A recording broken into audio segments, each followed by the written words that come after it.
Hello, everyone, and welcome to the podcast. Today, you're in for a treat. You get to hear from two people.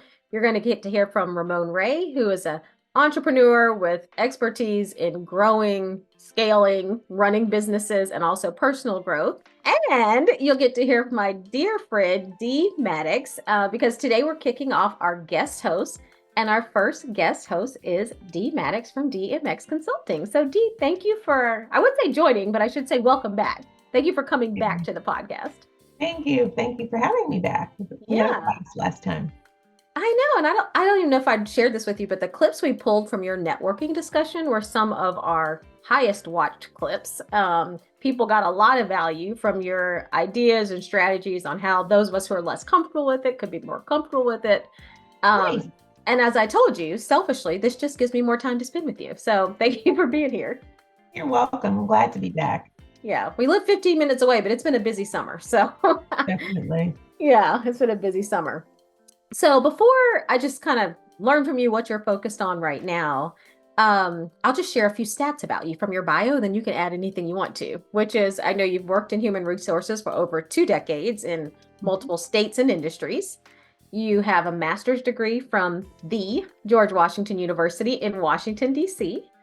You are a skilled and just exceptionally popular trainer and public speaker. I don't think I've ever seen reviews as high as you get. So very popular trainer, public speaker, published author, podcast guest. And I know personally you're super involved in your community, as is your whole family, really.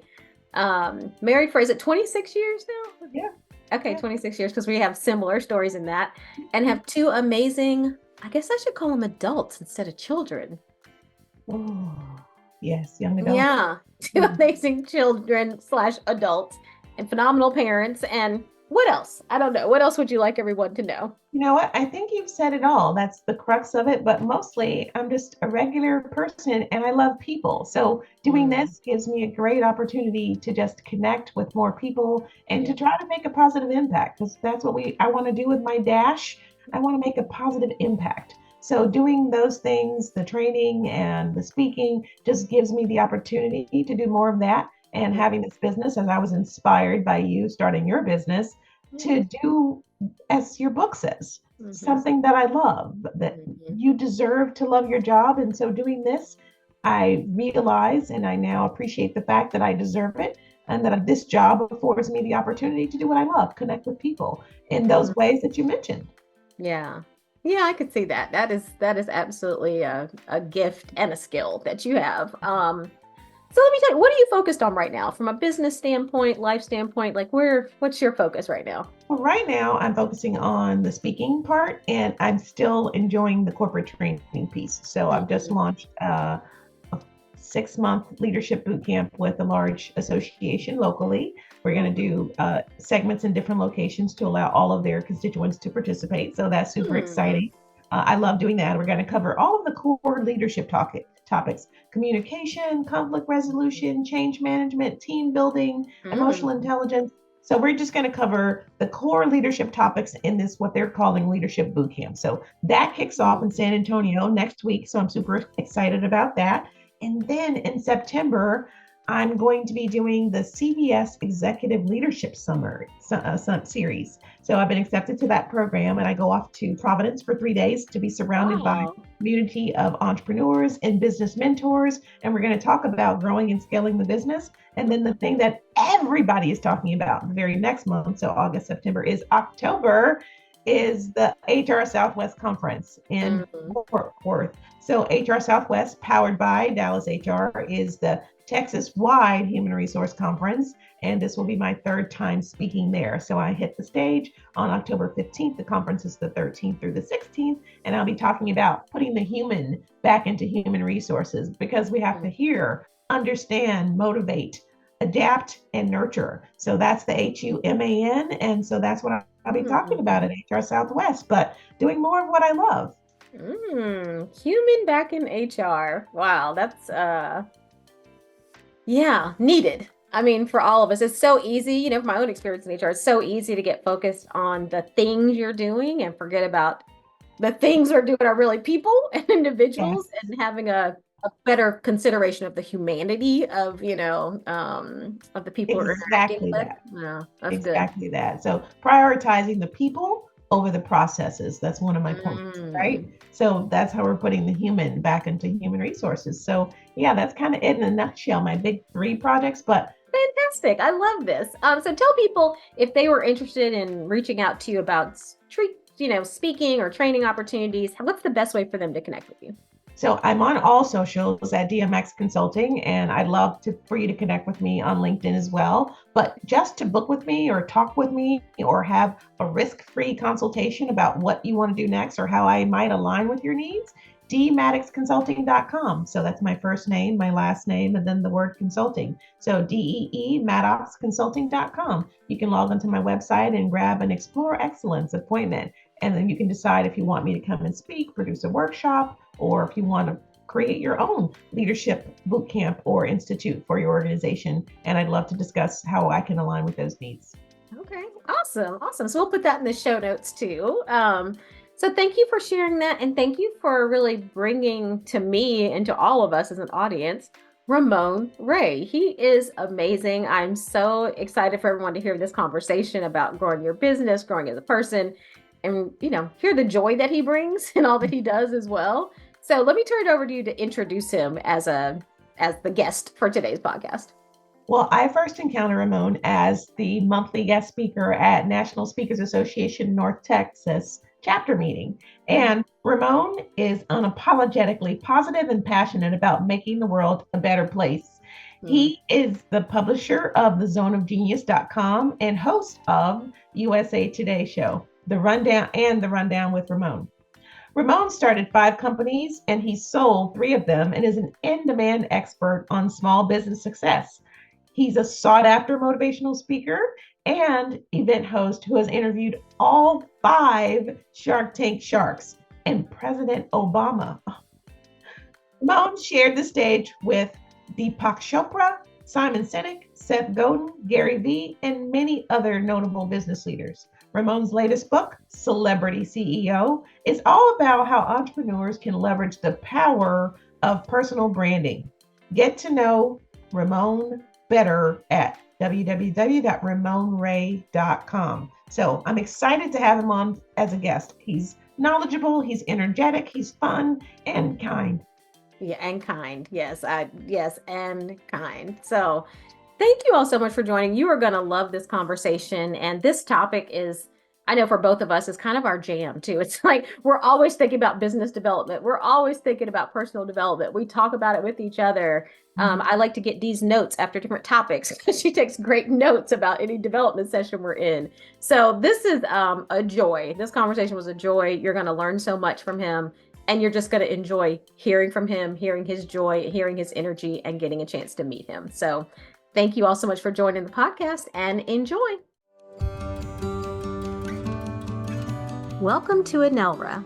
Have you ever thought about unlocking the full potential of yourself or the leaders in your organization? Imagine the impact of executive coaching. Coaching is not a fad. It's a powerful process that drives leadership excellence, career advancement, and organizational engagement. Did you know a survey of 100 executives revealed that the average return on investment for executive coaching is nearly 6 times the cost? It is the Fortune 500's best kept secret. At Anelra, we stand out for 3 compelling reasons. 1, client love. We love our clients and they love us. We boast one of the highest net promoter scores in the industry with an average satisfaction rating of 9.7 out of 10. 2, expert coaches. Our coaches bring both advanced coaching expertise and real-world experience, offering practical, actionable insights tailored to your needs. And 3, a diverse team. We match your unique needs with our diverse cadre of coaches, ensuring the perfect fit for your growth journey. Anelra provides coaching solutions that work, unlocking potential, driving results, and fostering engagement. Ready to transform your leadership impact? Visit us at www.anelratalent.com. That's ENELRA talent.com. Anelra, coaching solutions that work.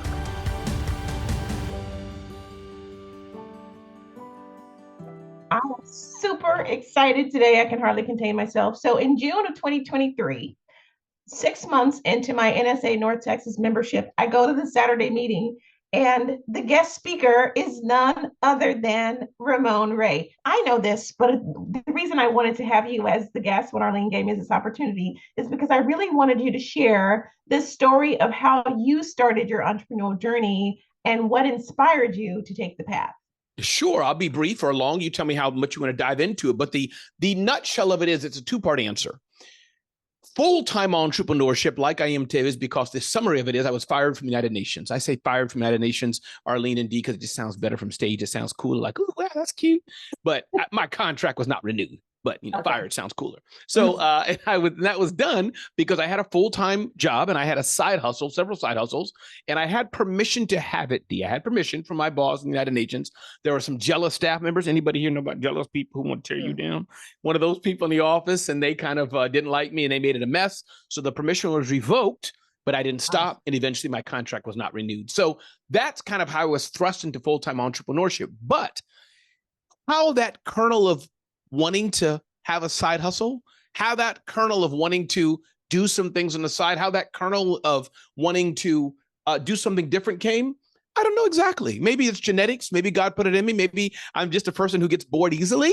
But I must say, as Arlene's book, You Deserve to Love Your Job, I would have had the chance to love my job, side note, if kind of management and others had done some things different. So for those who don't want my path of entrepreneurship, there's hope. That was just my journey, but there's hope. So hope that's helpful, Dee. At least that's the summary of what brought me into full-time entrepreneurship from having a traditional job at the United Nations. It does. Thank you for sharing that. I think it's interesting too, because I think about when I was in my corporate role after I left and started entrepreneurship. One of my friends I talked to had always had a side business, and I didn't even know it. So I was like, wait, what? I didn't know we could do that. So I think even you sharing that kind of opens up ideas for people that now I think people talk more about the side hustle. I think when I was in corporate, maybe they didn't as much, but there are a lot of people doing both and figuring out which path they want to do. Right. So when you think about, you've done this, how long have you been an entrepreneur?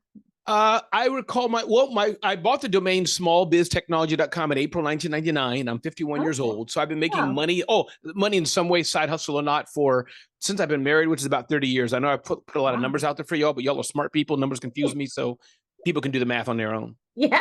Okay. That's a long time. It's been a minute, way longer than either of us, I think, have been on this journey. Like, what have you found most rewarding and what's you found most challenging? Like, what is the reason you've stayed in it this long? And then what do you think is what's the most challenging part of it? Yeah, I think the most rewarding, Arlene, is the freedom. And people say that a lot, the freedom, but wait till you hear my other side. Okay. But the freedom. Right now I'm sitting here. I chose to have this discussion. Dee didn't call me and say, Ramon, we need you to do 3 podcasts a day, or we're going to have to give you a review to you. Okay, yes, Ms. Dee. No, again, that's corporate, and that's not bad. They work within a system, so you have a boss. So I think that freedom to be able to fail as I want, succeed as I want, chart my own course, I love it. On the other hand, when I look at working for someone, let's say I work for Arlene, I'd call her Miss Green. Miss Green, I'm here today, coming into the office. I clocked in. I do my work right. She paid me every 2 weeks, like clockwork. She's got the headache, not me. She said, Ramon, I want you to paint these walls for 8 hours a day and I'll give you money.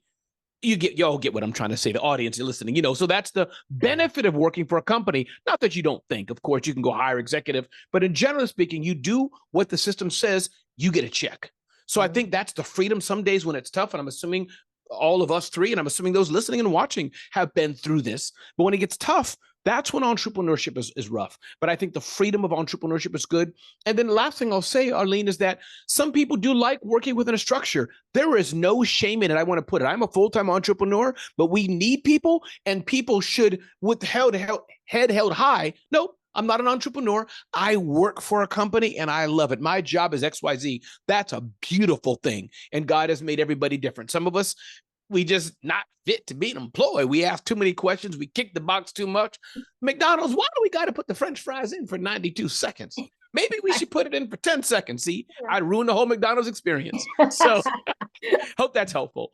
Yeah, that's very helpful. And I totally get it. Because even in my own entrepreneurial journey, every now and then I think I wish someone would just tell me what to do. There's so many decisions involved that Yeah, I sometimes think back on that too. Wow, I wish I just had a set of objectives that you would tell me what to do, and I could focus on executing. So and Arlene, add one more thing, especially for a smaller business, meaning a larger company is a little different, but even larger if you own it yourself, you have a whole team. But I'm a small business, and today my financial software, QuickBooks, wasn't connected to my bank account. I mean, I got to deal with that. There's 30 minutes, or you get a ping from WordPress, your site's down. So forget just getting customers and surviving and getting money in, but all the things that we have to do to generate that or run business for the smaller businesses, it falls in our lap.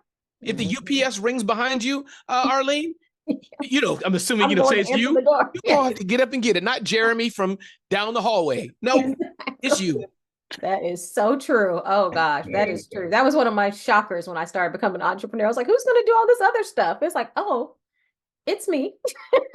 Yeah, I can imagine Arlene was like the first day of the copy machine broke in her office or something. Exactly. Like, what's the number for tech? Where's the number? Who can I call? Like, no one, ma'am. Who are you gonna call? Right?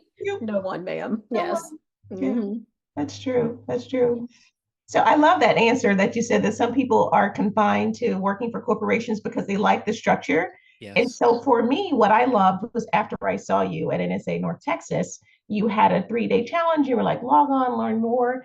And in that challenge, you share with us your blueprint. So my next question is, you've grown in so many businesses. I know that because now I know your background, but what are some of the things you've learned in that process about scaling a business? I think one, having a team, many people listening to us today know that, but I will say that have a team that can help you scale. But I'm learning even Dee right now in this season of how I've been blessed, having the right team. I want to save money like the next person, but if you get El Cheapo from El Cheapo place, maybe they're good, but maybe they're not good. It's not always aligned to money, but maybe I need to pay a little bit more to get better talent. So it's not just having a team, but having the right team. That's two things. I think number three, definitely, we hear this, but Dee, it is so true. Having scalable systems. Simple thing like how I do my own podcast, or simple things like how I do my show on USA Today, things like that. It's small, but there's a little scalable system so that some of it I do, but some of it others can do. And my job is, how can I move myself out of it? So I find the times when I don't do that, it's hard to scale. But that's my quick tip, I think, for those who want to scale, those who want to grow. Really, is it a system? Is it a process? Something replicable? Something I could give to Dee and say, hey, Dee, here's how we do this. Read it, take a few days, try it. You may, scratch your knee a little bit, but now it's yours. And Dee can go off, and hopefully as she grows, she may get 10 other people under her to do it. So that makes sense and it's helpful. It does. It really does make sense, having a team around you to help offset some of those things that are replicable, the right system and the right people. That just makes sense. Not automatically intuitive, but I love the way you phrased it. Like you mentioned, you're still focusing on some things as you think about personal growth. I think in entrepreneur world, it's required because you don't always have someone else kind of helping you see your blind spots. Like, hey, I really think you need to focus here. I need to focus there. It's just really, so I think it requires even a higher focus on it, because you're not getting the input always from other people. So I'm just curious, how do you think about personal growth? Sure. How do you manage that for yourself? One thing I will say to all, and this is such an important question, Arlene, is that for those listening to us, is that one, the desire, so everybody listen to me, the desire to want to do better is important. I only learned that later on. I like to think that I'm a decent guy, good father, good husband. I'm a bad guy. I know my daughter would say, or my son, but I think I'm okay. However, only in the last few years, this aspect of personal development sounds woo-woo, Tony Robbins, whoever, take your pick of the day, Joel Osteen. I'm like, yeah, it's for those people who walk on fire, not me. So the point I'm trying to make is really step one is those who are not in it know that your mindset shift is limiting your business, your mindset shift, your habits, things of that nature. That's one. So now that I've covered that, just to do it, Arlene, that's all I'm saying, just awareness of it. Now, point two, then my advice would be two, get with a coach. get with a coach, not just a business coach only, but a mindset coach. And there's money you have to pay, but they're going to look at you. So Dee, so tell me, last week, Dee, you said you were going to do this and you're going to get uncomfortable. And so a coach could help. And I've had a few of them over the years. I don't have one this season, but a coach. Number 3, join some sort of a mastermind, a group. It could be Arlene and Dee may have something like that here. Join theirs if not. But my point is, find a tribe. Usually you pay what you pay money for it usually. And they meet a few times a year. Maybe they meet online, but that's so important. And last thing I'll say that you could do for free is podcasts. Sounds weird, but don't just listen to, if your challenge is Facebook ads, here's the podcast and Facebook ads. That's tactical. No, you need stuff in your ear from other people about how to get to the next level. So I hope that didn't come off too confusing, but that's my journey about it. But I think the aspect of personal development and how we can get better, not just the speeds and fees. And let me go to SCORE, and get a webinar on how to do my profit and loss statement. That's good. But not about the inner, the soul, the spirit, your mindset. It's important. Yeah. Oh, that's good. And you're right. The desire, even the desire to do it. Is there something for you? You mentioned it's kind of been something you've focused on the last few years with a coach. Is there an area that you focused on growing that you'd be willing to share? Something that maybe connects to your life or your business or anything like that? Yeah. Give people an example, maybe. Sure. It's actually one thing for sure in business has been asking for more. So Arlene asked me, say, Ramon, you've got me, Arlene, to do an engagement influencer marketing. You're the big dog at big company X, Arlene. So I got to get ready for this now. So you put me off guard now. So I want you, Arlene, to say, Ramon, so, what's the cost? Just, talk. You asked me, Arlene. Okay, yeah, say it again. I'm ready. Okay. What's the cost? Sure, Arlene. So we're talking about like $1 million engagement, $500,000, or more like a couple $100,000. Ms. Green, what kind of is your company prepared to do? Years ago, though, here's how I'd say it. So 2 things, I would just tell you this answer. 2 things I would do is I would think smaller, and everybody has to grow, but that's me. I would think smaller or I'd stutter. And those who have a stuttering problem, blessings to you. I mean, stutter in the metaphorical way, probably don't want to work with me, do you? Yeah, I'm no good. Yeah, my lighting is bad. I know my background's not good and I can't do it. You know what? Dee could do it better than me. And let me give you other people, but maybe do you want to pay me $2? I'm exaggerating. You feel that, like Dee shaking her head. You feel that lack of confidence, like, whoa. So my point is, I'm trying to say in a silly way here, but is that the mindset shift to think bigger, think better, assuming you can back it with your business. That's a game changer for me. And then number 2, how I say it, look right in the eyes, especially if it's the right fit customer. Thank you, Miss Green from big company X. We seen your Super Bowl ads, that kind of company. What kind of deal would you like? How could we best serve you? What's your budget like? Don't just assume, don't count other people's money and assume they don't have none. That is so true. Oh gosh. Yeah. I mean, when I first started, I had a client who was so kind, but when I first started my business, I remember submitting a proposal and she called me and was like, it's too low. She was like, it's too low. I don't even want to bring this to my manager or whatever, because it looks like, she was like, I know you know what you're doing, but it looks like you don't know what you're doing because, of how I priced it and what I'd asked for and all those things. So yeah, I think that it definitely speaks to kind of your confidence level, even your awareness of the market and what it can pay, all those things. And Arlene, I'll give you the not dirty little secret, but I'll use that word little secret, is that, as you know, and Dee, I'm sure knows, is that for larger companies, again, you have to read the room and know everybody you're working with. You come to me, I ain't give you $100,000 contract, not you, Arlene, but we can go $2 special in my home. Me and my wife's going to talk you down. But regular proper company, let's say that Dee has, I don't know what it is, Arlene and Dee, y'all work for large companies, but she has a $3 million budget for some campaign. So, think of this. She has a $3 million budget. She's entertaining 4 contracts. Do you think she wants to go to her boss and say, I only spent 10,000 of it? It don't make no sense. Right. She wants to spend that budget and ask for more. So it sounds weird, but understand kind of who you're playing with. They want to spend 50,000, 80,000, 3 million. You come in, could you buy 1 cup of coffee from me? No, they're prepared to buy 100 million. Right. If you get what I'm trying to say, No, I totally get it. And I think it shows up even in roles I was in corporately, around just being comfortable asking for what you want, whether it's your salary or it's the resources you want or the team, like that confidence, comfort with asking for what you really want and need. I think that shows up in a lot of places, actually. Yeah.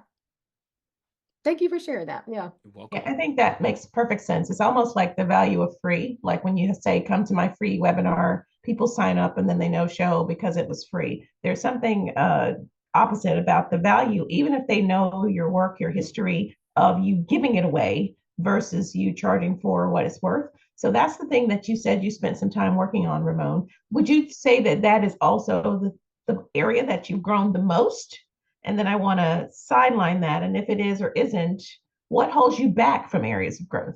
Yeah, I think that is one area I've grown the most, is just asking for more, thinking bigger deals. I think what I can do better at today is still working on building a better scalable business and finding the right team or partners or business model, if that makes sense. So I'm still exploring that, even though I'm blessed to have done some pretty cool things. Ramon, you've started 4 or 5 companies. I have. You've sold 3 businesses. I have. You've authored 5 books. I have. You speak on the biggest stages of the world, get $25,000 speaking fees. Yes. But even then, I still want to do better. Even then, I'm looking at the wonderful queens here. How can I learn from them? Learn what they're doing. So we all should have an attitude to learn. Yeah, I can flex and say some things I've done, but man, I want to sit humbly and say, Dee, what have you done? Arlene, what have you done? I want to learn. So yes, I think what I've done well is change my mindset, shifted bigger, and not did I stutter? Said it with quotes metaphorically, but and also though just my own motto, because I'm honing on Dee more and more. And you saw me live, and thank you for that affirmation. Thank you. What you saw live is what I do best, and I only want to do 1 or 2 things. Everything else, I need to do a better job at having the right person or team to power everything else I bring. So that's what I'm trying to work on now and figuring it out. I don't have the answer, so I'm figuring that out. So let me ask you this. You have an amazing network. And actually, I don't know if I told you, Dee, but you and I talked networking before. That was like one of our most popular little segments last time we connected, because I think a lot of us struggle with building a network, growing a network. Some people find it, even the word network, very uncomfortable, because it feels like schmoozing or something like that. But you have a, fantastic network. What have you done to grow this network? Like, what are your strategies or ideas for how others can grow their network too? Sure. A few things I've done to grow my network. I think one is stealing a page from Chet Holmes. His daughter now runs the company, Amanda Holmes, a sales training company, Dream 100. I think they put this together for large brands, large billion-dollar brands. What are your top 100 customers or that you want? I've modified this, and right on my phone, I have a Dream 100 of people I want to follow up with. It, because you're not on the Dream 100 list of Ramon Ray is not a bad thing. This is more mutually selfish. I come across, Oprah Winfrey's head of biz dev. Hey, what's up, dude? Or lady, how we doing? We're in the elevator. Market Dream 100, because out of my 6,000 to 7,000 contacts, I'll forget. So on a regular basis now, what can I do? I'm on a plane, on the train, one by one. I regularly go through my Dream 100. Hey, what's up? How are things? Hey, I'm on the plane right now with my kids. Hope you're doing good. Just keeping in touch. So that's one thing I do. Sure, there's ways to do better, but that's how I do it. So that's one regarding network. I think 2, finding out how I can truly add value to people in my life and how we can grow together. For example, let's say, your book, you deserve to love your job, Arlene. That may not be a perfect fit for me, but as an example could be, I want to do, maybe it is. Hey, I want to do the, Love Your Job conference in New York City. Yeah. You got the book. I just leverage your book. We got to bring in Dee. We got to give her at least 20, 30%, So we bring in Dee and we have an event together about job careers, if that makes sense. So meaning that's going back to network. That's the third way I see that. How do I work with people and strategically so we all eat and get paid? And so I do, to your point, to underline that, some people may be comfortable with network and all that. But let me tell you another thing I learned, Dee, probably back to the initial questions you asked me. I'm at the age of 51. I'm not 21 anymore. I'm 19 years away from 70, however the math works. That's old people stuff, 70 and 80. So if I want to be where I want to be at 55, let's say, I have to work quickly and see what are my few assets that I crush, that I do better than anybody else that I can bring to the table. And then what are the other things, assets in the greatest sense of the word, skills, IP, whatever, that I can look around. Oh, okay, job. As an example, job. That's definitely not the space I want to play, but okay, I know how to do shows. I got venue space in New York. Jobs is something for half the world, whatever. Either you're going to work for yourself or a job. Maybe Arlene and me and Dee can do something, or maybe not. But does that make sense what I'm trying to get at? Like that's how I'm looking at my network. Altruistically selfish. Yeah.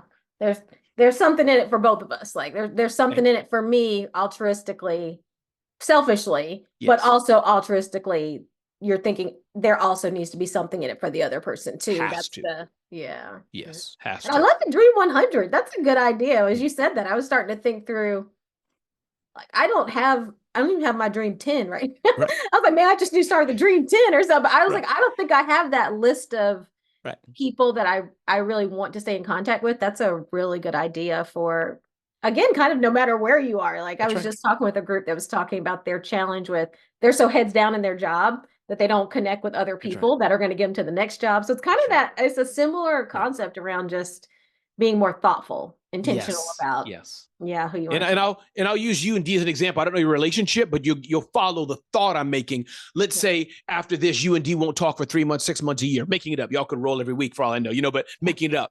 Dee may be someone, Arlene, you put in your Dream 100, you rock with her today. You like how she shows up, but you don't want to forget. So some people, it's because if y'all like in my team, I don't put my team's not my Dream 100. I'm rocking with them all the time. That's just a given. But the few times a year people, like Dee, you meet somebody at an event, right? You're like, okay, this is, I want to go back. I want to remember this person also was vibing with me, doing what I do.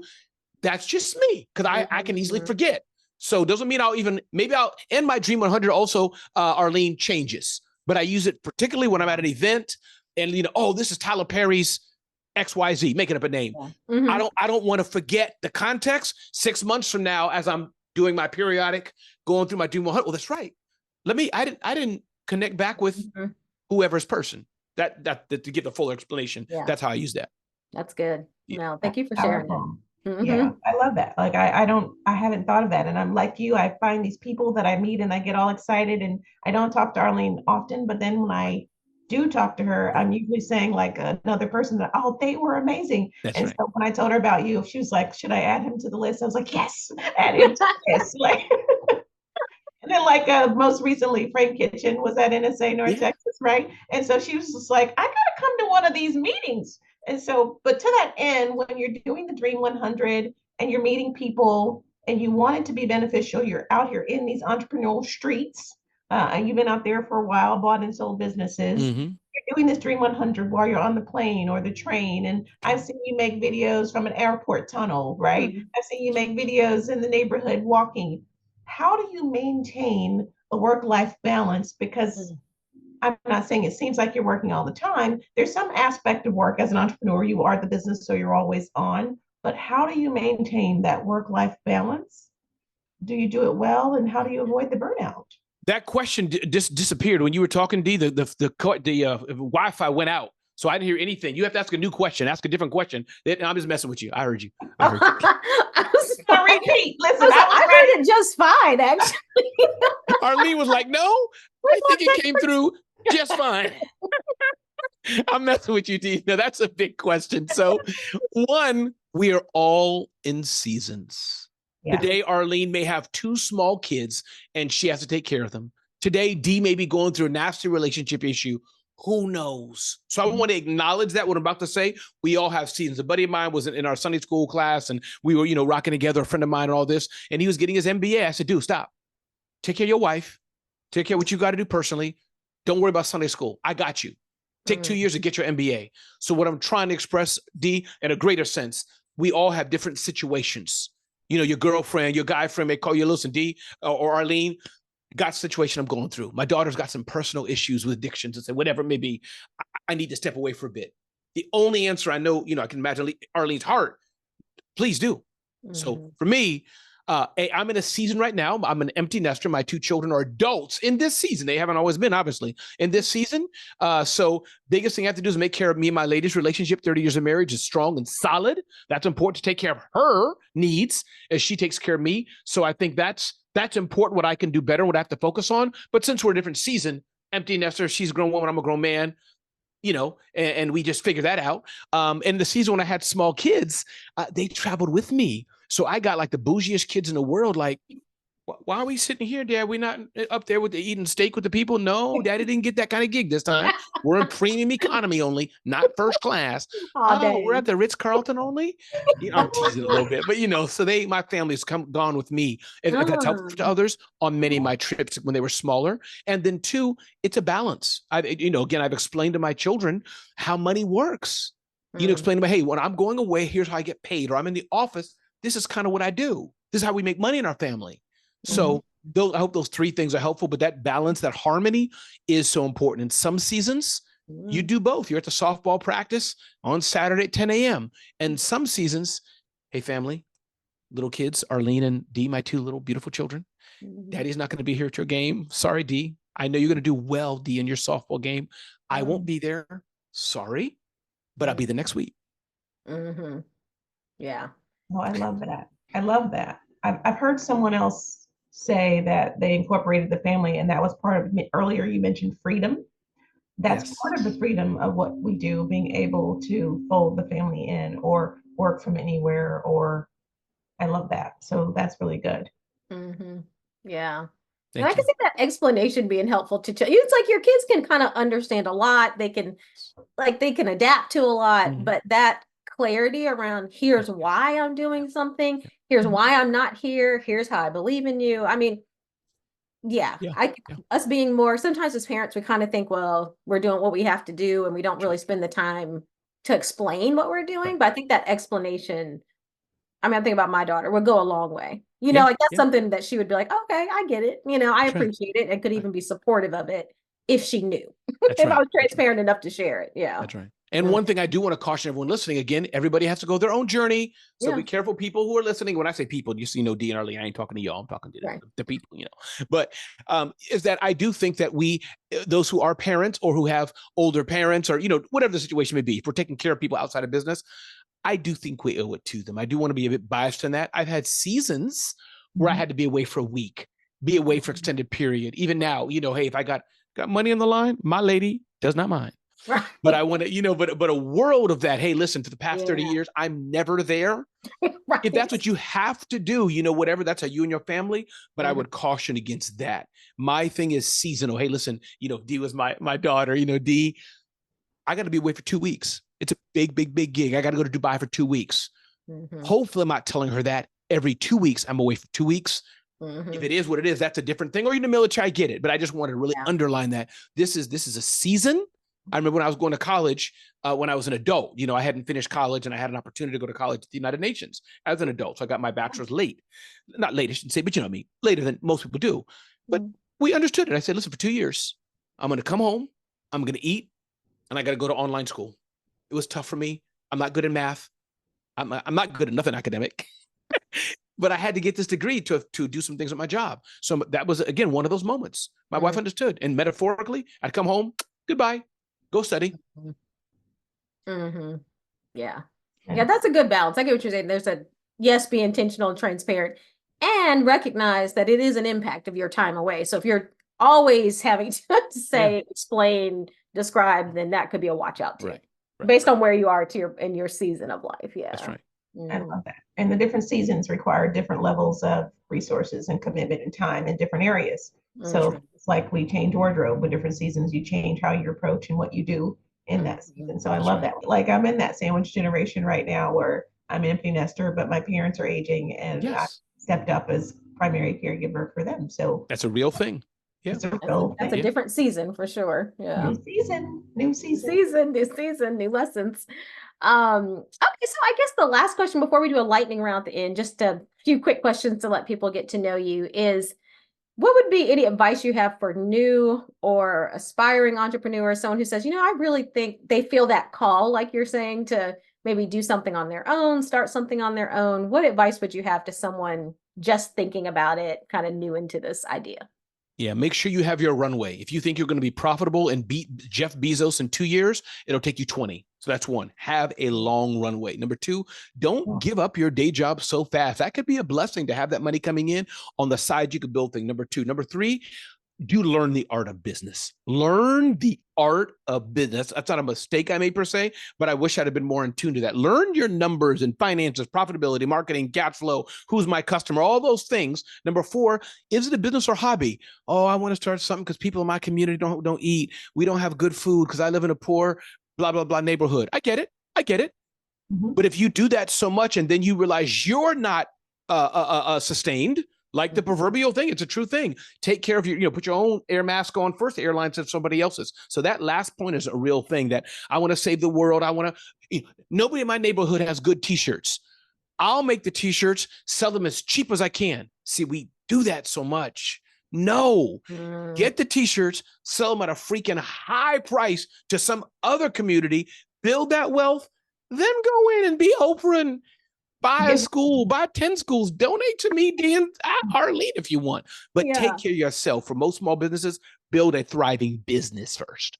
Yeah, that's good. Especially if I could see a lot of times for entrepreneurs, like a passion in something leads you into it, and you could lean so much on this passion, this idea, that you don't pay attention to the business side of it, the financials, the resources, everything you need.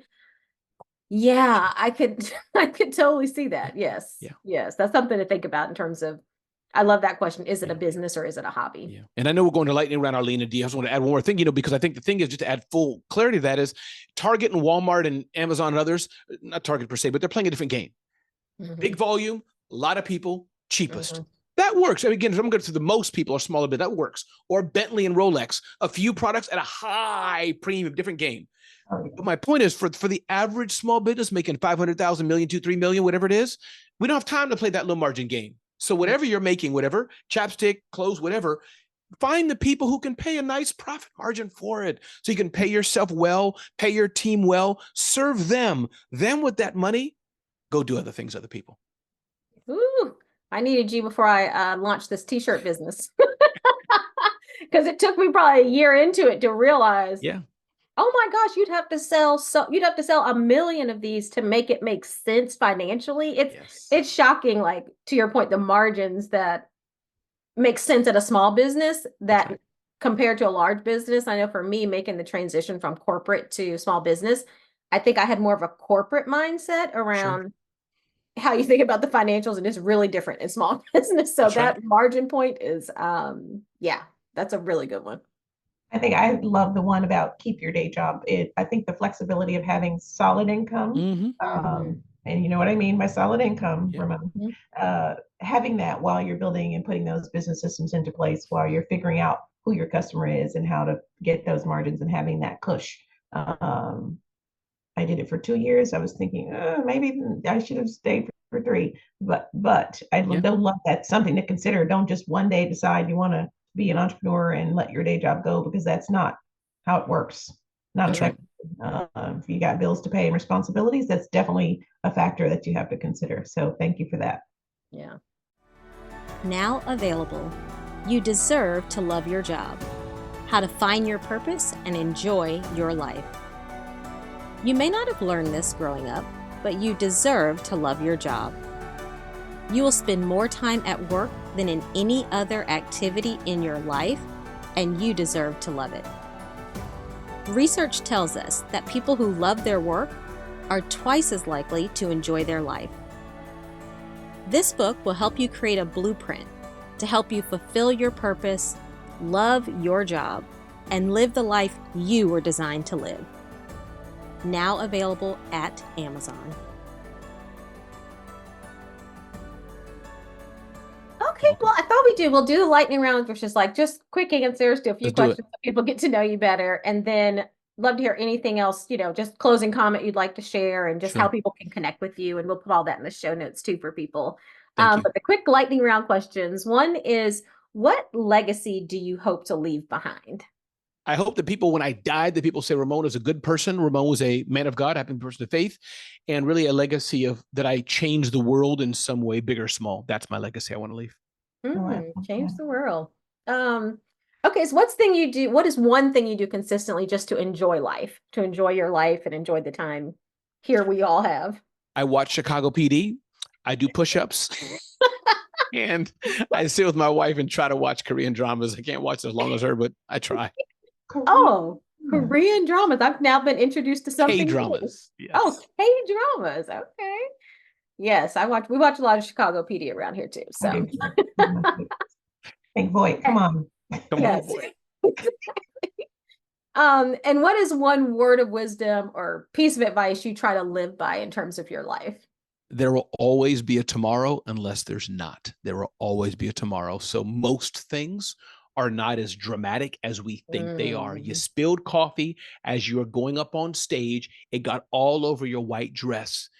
Roll it into the speech. Just keep moving. Yeah. There's always a tomorrow until there's not. That's right. That's good. Dee, really, thank you for having me. Arlene, thank you for having me. And I guess my closing comments again, Ramon Ray, publisher of zoneofgenius.com. So definitely just check us out there, zoneofgenius.com, celebrityceo.com. Those who want to work with me in some way, as you have too much money, but me and Arlene or Dee are willing, just see me at ramonray.com. And my word of advice, Dee and Arlene, would really be just keep going. Keep showing up. Keep showing up. Keep learning. Dee didn't return your phone call today. She didn't return your phone call in 30 days. She's got stuff on her plate. You may not be Arlene's priority today. Don't worry about it. Keep showing up. Keep adding value. Keep smiling. One day, if Dee has the right problem, the right issue, who's that guy? They were in the front row. They were on my webinar. They sent me a thank you card. They sent me an email. Oh, they liked my Instagram. You know what? That's right. We do need that. Metaphorically, people, y'all get what I'm saying. So just keep showing up, especially from our customers and money to the right fit customer. Just keep showing up. Love that.